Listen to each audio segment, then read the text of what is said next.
surprised you haven't made that an intro yet. Oh, it's coming. What's up, guys? Jeff Cavalier, ATHLEAN-X.com. Jesse Lako, ATHLEAN-X.com, also known as Dr. Deadlift. I'm just Jeff, by the way. So today I want to talk about the deadlift, and most importantly, Jesse's progression up to today. 3.3 times my body weight. So not just 3 times your body weight, 3.3 times body weight. An impressive lift by any standard. How did he do it at a body weight of? 166. 166 pounds, which is pretty much phenomenal. So let's get into how we did it. Guys, I took some flack years back from the less educated who basically thought that spending time working on fixing the foundation before jumping into the big lift and piling the weights on the bar was a flawed approach. I still stick by my plan. That's the best way to approach this long term. Yeah. And I talked about this pyramid, right? There's a strength pyramid. At the bottom of that pyramid is strength. It's the base of everything that builds off of it, as you can see here. However, I said that the pyramid is also supported by something else. Therefore, the strength isn't the bottom of the pyramid. It's not the base of everything, because if I can compromise your stability, and there's ways I can do that by either having limited flexibility or mobility, or in Jesse's case, postural issues, then I can undercut the entire pyramid. It's like a tree. If the root system sucks, the tree's gonna fall down no matter how big and strong it is. So we spent quite a bit of time working on Jesse's posture. Right? And also some of the different issues you have with flexibility and mobility. Thoracic spine was horrible. Yeah, oh God. All right, so you can see some of these pictures here, like Jesse didn't have really the prerequisite safe body, I don't think, to start stepping over heavy weights and try to lift them, because he was just gonna let the weights go up and up, doing so with a compromised body. So we spent a lot of time doing that. Yeah. Then what we did was move on to sort of those muscular weaknesses, or the component weaknesses that were going to undercut his deadlift anyway, right? So we used some of the accessory lifts. What were some of your favorite ones? So my favorite ones were the straight arm push down. Getting you to activate the lats and engage them and hold them tight throughout the whole lift. Yep, RDLs. Working on the hinge capability. Again, something that didn't come naturally for Jesse was getting the hinge to work properly, but more importantly, one of your biggest struggles was at the end of the deadlift, right? To being able to finish, so you did the RDL. Next one? High pulls. That was to work my upper back and upper back strength. Right, a lot of times, again, the thoracic weakness, right, to be able to hold your shoulders back tends to drive that forward rounding, which can work its way down the spine into the lumbar spine, and it starts with that lack of strength through the upper back, so we did those. Yeah. Hip thrust was big. So another move like the RDL to sort of work on that terminal hip extension. Lat pull downs. Okay. I love the lat pull down. So when Casey Mitchell was in here, Casey told you how much he liked to use the lat pull down as another move to improve the deadlift. And then finally, power shrugs. Right, so power shrugs, again, working that upper back and becoming explosive, especially off the floor. Yeah. You don't use straps. No. Grip work is something we've worked on a grip lot. strength is a huge component of my accessory work. You do a lot of carries? Yeah, farmer's carries. So it's the dead hangs and the farmer's carries were probably the two biggest things that I did for my grip strength. And just to give them an idea, how often are you working, let's say, your carries into a weekly routine? Well, like you had said in a previous video, I had done it almost every single workout. Now it's about 75% of the workouts that I do. Okay.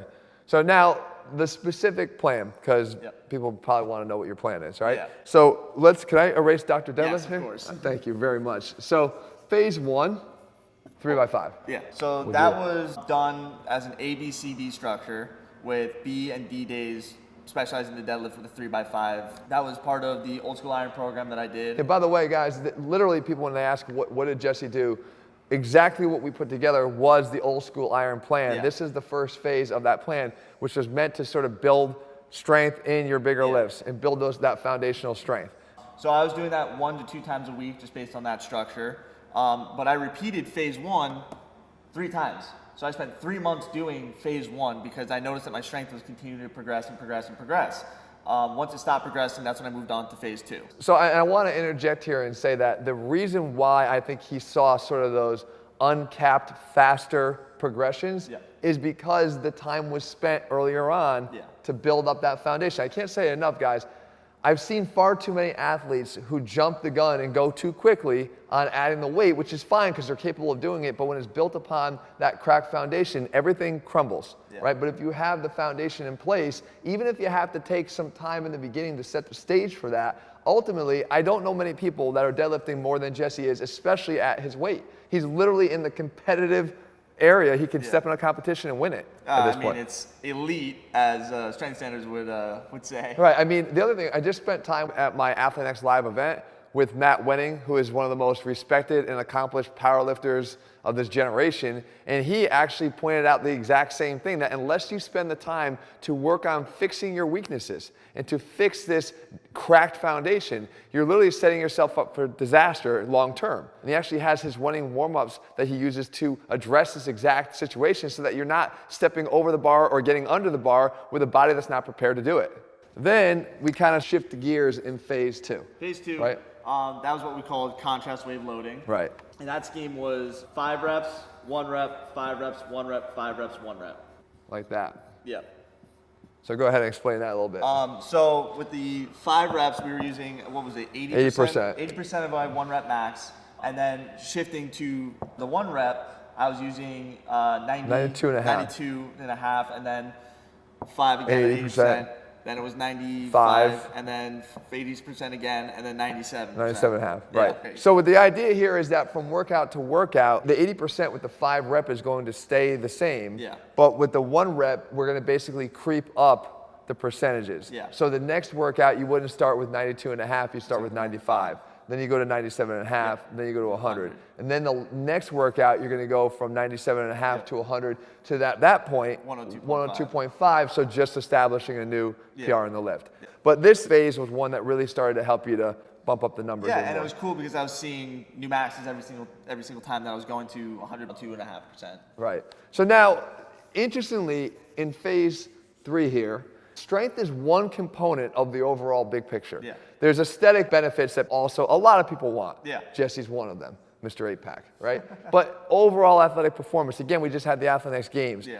We want people that can be agile, have stamina, have power endurance, have the ability to move in space, have good flexibility, good mobility, be strong. But in phase 3, also in old school iron, you're talking about continuing to maintain and build off of your key lifts that you're working towards. Right. So you were able to sort of go back to, getting some of those aesthetic benefits. So that was here. Yep.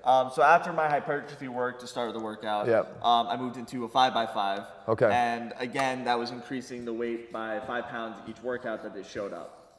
Right. And then following the standard progression for the 5x5 also. So starting with the 3x5 and then increasing that volume by the end. And this approach has led you to the numbers that we see here today. Yeah, and I think it is the most beneficial thing that I've ever done to help increase my deadlift. Yeah. And not just that, but I also worked my other big lifts, and it was really great for my strength to go up on my squat. I'm almost at 4 plates. So you're not just a deadlift specialist? Not just a deadlift specialist. You're just not built for deadlifts? No, I'm almost at 4 plates on my squat. I'm up to 380. Right. Last time I tested it. You see here. Yeah. Yep. And it's moving, honestly, pretty easy compared to some of my other maxes that I've hit. So I'm hoping I'm going to hit 4 or 5 pretty soon. Again, not surprising, guys. If you build your overall strength, you don't just become strong in one lift and one lift only. If it's done the right way, it's transferable to a lot of different lifts. Yeah. So any other little nuggets, or since you are Dr. Deadlift?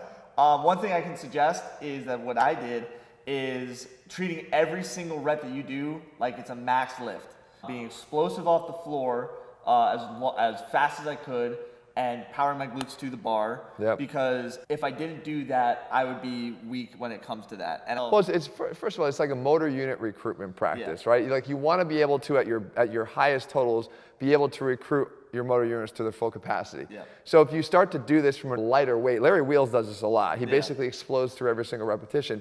I think that when you need it the most, you have the ability to tap into those motor units to allow you to move some pretty heavy weights. And if you don't do it and you only try to do it when you need them, they don't have enough practice being engaged and being brought into action. Right. So it's a good tip for sure. So I gotta say, I'm gonna say it right here on camera, proud of your work.